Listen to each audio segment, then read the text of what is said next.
Of all the rooms in Winterfell's great keep, Catelyn's bedchambers were the hottest. She Sodden had to light a fire. The castle had been built over natural hot springs, and the scalding waters rushed through its walls and chambers like blood through a man's body, driving the chill from those stone halls, filling the glass gardens with a moist warmth, keeping the earth from freezing. Open pools smoked day and night in a dozen small courtyards. This was a little thing. In summer, in winter, it was the difference between life and death. Catelyn's bath was always hot and steamy, her walls warm to the touch. The warmth reminded her of River Run, of days in the sun with Lisa and Edmure. But Ned can never abide the heat. The Starks were made for the cold. He would tell her that she would laugh, tell him in the case that they had certainly built their castle in the wrong place. So when they had finished, Ned rolled off and climbed from her bed, as he had 1,000 times before. He crossed the room, pulled back the heavy taped strides, and threw open a high narrow window one by one, letting the night air into the chamber.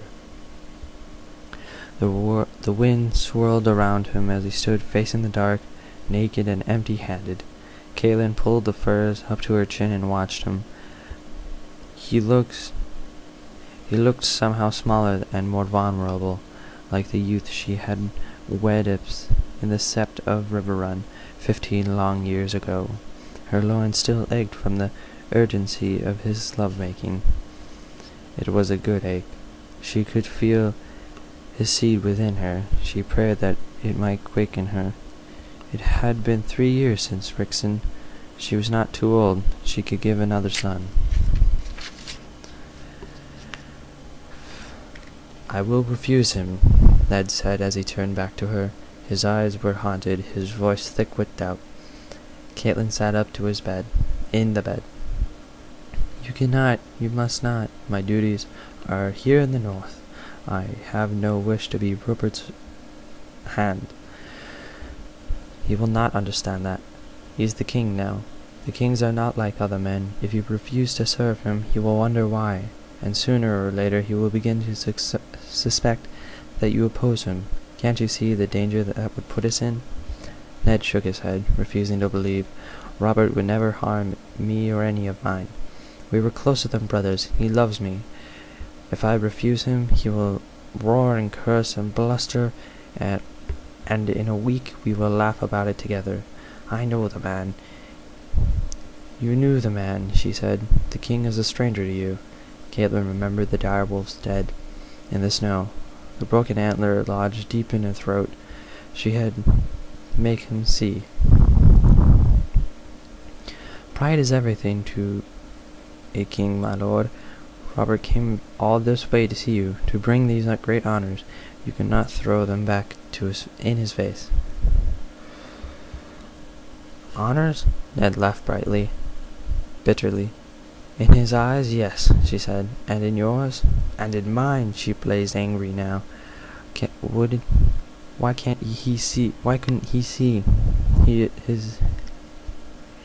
He offers his own son in marriage to our daughter. What else would you call that? Susanna might someday be a queen. Her sons could rule from wall to mountains of Dorne. What is wrong with that?" "Gods, Catelyn. Susanna is only 11, Ned said. "And Geoffrey is," she finished for him, "crown prince and the heir to the Iron Throne. And I was only 12 when my father promised me to your brother Brandon." That brought a bitter twist to Ned's mouth. "Brandon, yes, Brandon, who would know what to do. He always did. It was all meant for Brandon. You, Winterfell, everything. He was born to be king's hand and a father's queen's. I never asked for this cup to pass to me. Perhaps not, Caitlin said, but Brandon is dead, and the cup has been passed to you. You must drink from it, like it or not. Ned turned away from her, back to the night. He stood staring out in the darkness, watching the moon and the stars perhaps, or perhaps the sentries of the wall.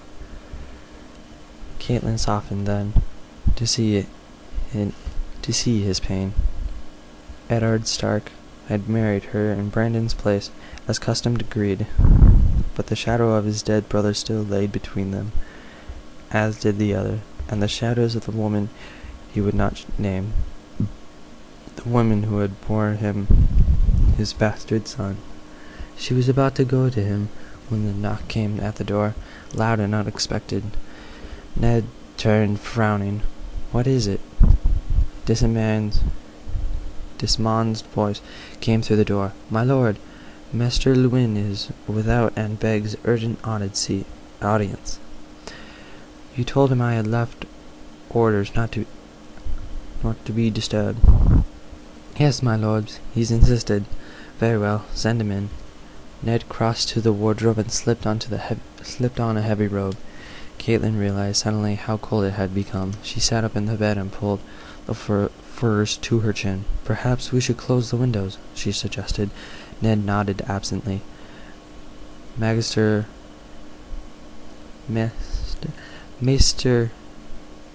Lewin was shown in. The maester was a small grey man.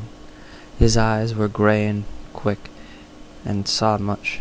His hair was grey in what little the years had left him. His robe was grey wool, trimmed with white furs, the Stark colours. Its great floppy sleeves had pockets hidden inside. Lewin was always tucking things into those sleeves, and producing other things from them. Books, messages, strange artifacts, toys for the children. With all he kept hidden in his sleeves. Caitlin was surprised that Magister Ilroy could lift his arms at all. The maester waited until the door had closed behind him before he spoke. "My lord," he said to Ned, "pardon my disturbing your rest. I have been left a message." Ned looked irritated. "Been left? By whom? Has there been a rider? I was not told." "There was no rider, my lord, only a carved wooden box left on the table of my observatory while I napped. My servants saw no one, but it must have been brought by someone in the king's party. We have no other visitors from the south." "A wooden box, you say?" Caitlin said. Inside was a fine new lens for the observatory, from Mayar, by the looks of it. The lenscrafter of Mayar are without equal. Ned frowned. He had little patience for this sort of thing. Caitlin knew. "A lens?" he said. What has that do with me? "I asked the same question," Magister Lewin said. Clearly there was more to this than seeming. Under the heavy weight of his furs, Caitlin shivered. "The lens is an instrument to help us see." "Indeed it is." His fingers the collar of his order, a heavy chin worn tight around his neck. Beneath his robe, each link forged from a different metal. Caitlin could feel dread stirring inside her once again. What is it they have to see more clearly? "The very thing I asked myself." Maester Lewin drew and tightened rolled paper out of his sleeves. "I found a true message concealed within the false bottom when I dismantled the box, and the lens came out in it. Had come in, but it is not for my eyes." Ned held out his hands. "Let me have it, then." Lewin did not stir. "Pardon, my lord. The message is not for you either. It is marked for the eyes of Lady Catelyn,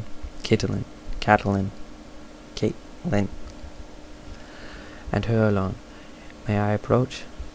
Catelyn nodded, not trusting to speak. The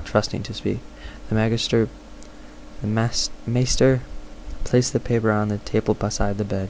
It was sealed with a small blob of blue wax. Lewin borrowed and began to retreat. "Stay," Ned commanded him. His voice was grave.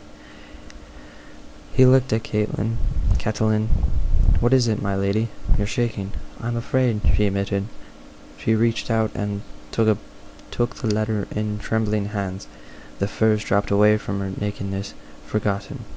In the blue wax of the moon and the falcon seal of the house of Arryn. It's from Lisa. Caitlin looked at her husband. It will not make us glad, she told him. There's grief in this message, Ned. I can feel it. Ned frowned. His face darkened. Open it. Caitlin broke the seal. Her eyes moved over the words. At first they made no sense to her. Then she remembered Lisa took no chances. When we were girls together, we would have a private language, she and I. Can you read it? Yes, Caitlin admitted. Then tell us. Perhaps I should withdraw, Master Luwin said. No, Caitlin said. We will need your counsel. She threw back the furs and climbed from the bed.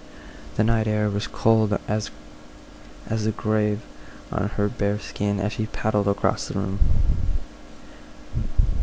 Master Luwin averted his eyes. Even Ned looked shocked. What are you doing? He asked. Lighting a fire, Caitlin told him. She found the dressing gown and shrugged into it, then knelt over the cold hearth.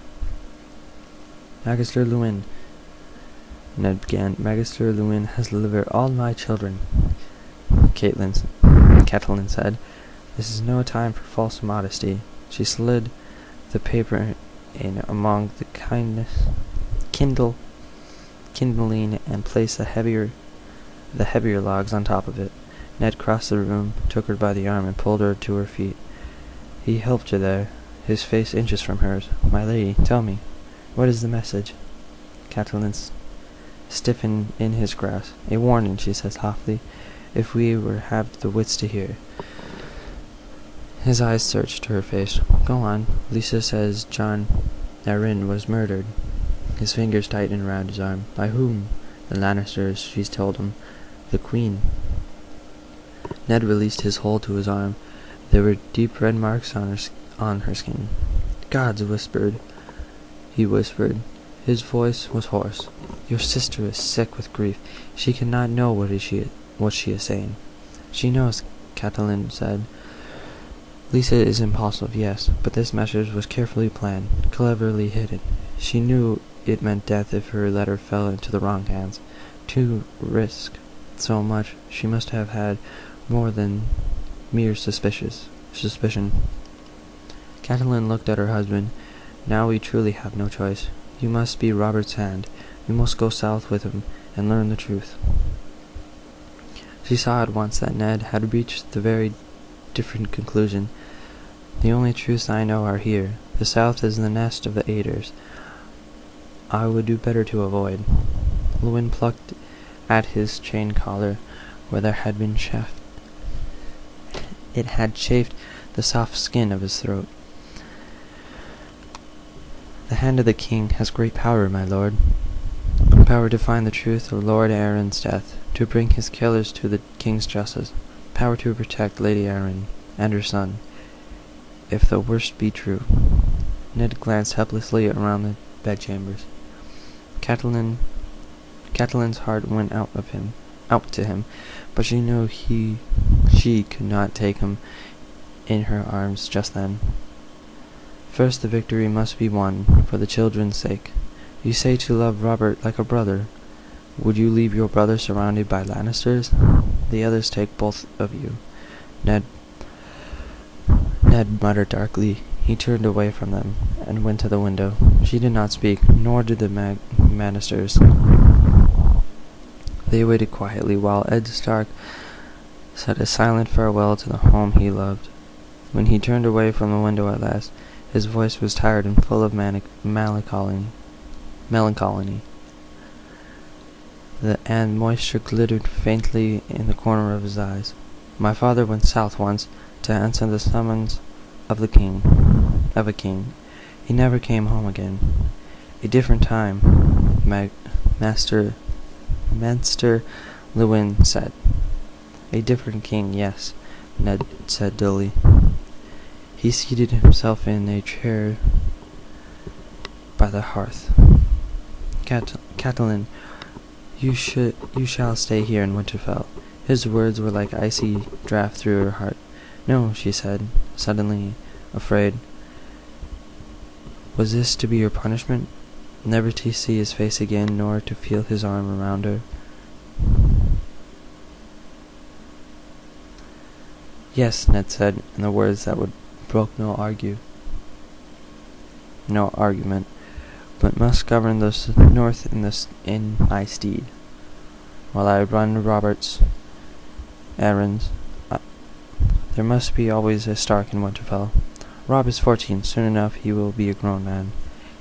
He must learn to rule, and I will not be there for him. Make him part of your councils. He must be ready when his time comes. God's will, not for many years." Master Luwin murmured. "Master Luwin, I trust you as I would my own blood. Give my wife her voice in all things great and small. Teach my son the things he needs to know. Winter's coming." Master Luwin nodded gravely, then silence fell until Catelyn found her courage and asked the questions whose answer she most dreaded. "What of the other children?" Ned stood and took her in her arms, and had her face close to his head. Hold her face close to his. "Rickon is very young," he said gently. "He should stay here with you and Rob. The others I would take with me. I could not bear it," Catelyn said, trembling. "You must," he said. "Césain must wed Joffrey.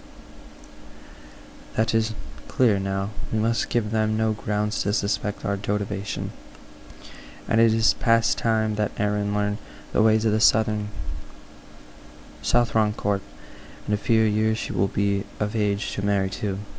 Césain would shine in the south," Catelyn thought to herself, and the gods knew that Arryn needed refinement. Reluctantly, she let go of them in her heart. "But not Bran, never Bran." "Yes," she said, "but please, Ned, for the love you bear me, let Bran remain here in Winterfell. He is only 7. I was 8 when my father sent me to the foster of Arryn, Ned said. "Sir Roderick tells me that there is a bad feeling between Rob and Prince Joffrey. That is not healthy. Bran can bridge that distance. He is a sweet boy, quick to laugh, easy to love. Let him grow up with the young princes. Let him become their friends as Robert became mine. Our house will be the safer for it." He was right. Catelyn knew it. It did not make the pain any easier to bear. She would lose all 4 of them. Then Ned and both girls, and her sweet, loving Bran. Only Rob and little Rickon would be left for her. She felt lonely already. Winterfell was such a vast place. "Keep him off the walls, then," she said bravely. "You know how Bran loves to climb."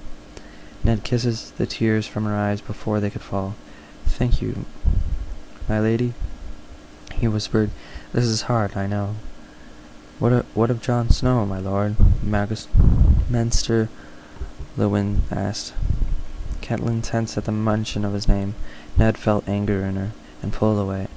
Many men fathered bastards. Catelyn had grown up with that knowledge. It came to no surprise to her, in the first year of marriage, to learn that Ned had fathered a child on some Grell chance-to-meet campaign. He had a man's need, after all, and they had spent that year apart. Ned off at war in the south, while she remained safe in her father's castle at Riverrun. Her thoughts were more of Rob, the infant at her breast, than the husband she scarcely knew. He was welcome to whatever solace he might find between the battles, and if his seed quickened, she expected he would see to the children's needs. He did more than that. The Starks were not like other men Ned brought his bastard home with him, and called him son for all the north to see. When the war was over at last, and Caitlin rode to Winterfell, John and his wet nurse had already taken up residence. That deep cut, Ned would not speak of the mother, not so much as a word, but a castle had no secrets, and Caitlin heard her maids repeating tales they heard from the lips of her husband's soldier. They whispered of Sir Arthur Dane, the sword of the morning, the deadliest of the 7 knights of Erin's Kingsguard, and of how young their lords had slain him in single combat, and they had told afterwards Ned had carried Sir Arthur's sword back to the beautiful young sister who awaited him in the castle called Starfall, at the shores of Summer Sea. The Lady Ashard Dane, tall and fair with haunting violet eyes, it had taken her a fortnight to marshal her courage, but finally, in bed one night, Catelyn had asked her husband the truth of it. He asked him to his face. That was the only time in all their years that Ned had even frightened her. "Never asked me about John," he said, cold as ice. "He is my blood, and that is all you need to know. And I will learn where you heard that, my lady. Heard that name, my lady." She had pledged to obey. She told him, and from that day on, the whisperings had stopped, and Ashar Danane's name was never heard in Winterfell again. Whoever John's mother had been, Ned must have loved her fiercely, for nothing Caitlin said would pursue him to send the boy away. It was one thing she could never forgive him. She had come to love her husband with all her heart, and she had never found it in her to love John. She might have overlooked a dozen bastards for Ned's sake, so long as they were out of sight. John was never out of sight, and as he grew, he looked more like Ned than any other true-born sons she bore him. Somehow that made it worse. John must go, she said, now. "He and Robb are close," Ned said. "I had hoped." "I cannot stay here," Catelyn said, cutting him off. "He is your son, not mine. I will not have him." It was hard, she knew, but no less the truth. Ned would do the boy no kindness by leaving him here at Winterfell. The look Ned gave her was anguished. "You know I cannot take him south. There is no place for him at court. A boy with a bastard's name. You know what they will say to him. He will be shunned." Catelyn armored her heart against the mute appeal in her husband's eyes. "They say your friend Robert had fathered a dozen bastards himself, and none of them had even been seen at court," Ned blazed. "The Lannister woman has seen that too. How can you be so damnedly cruel, Catelyn? He is only a boy. His fury was on him.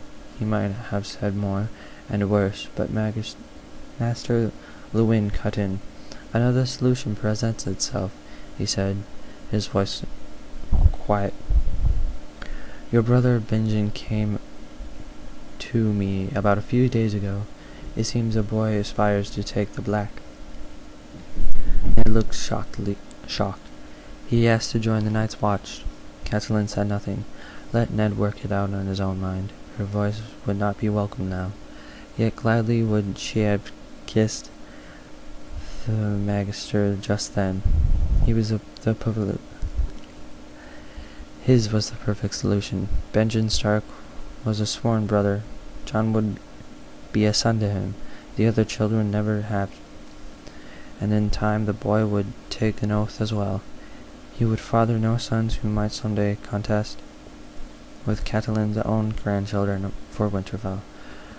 Magister Luwin said that there is great honor and service on the wall, my lord, and even the bastards may rise high in the Night's Watch.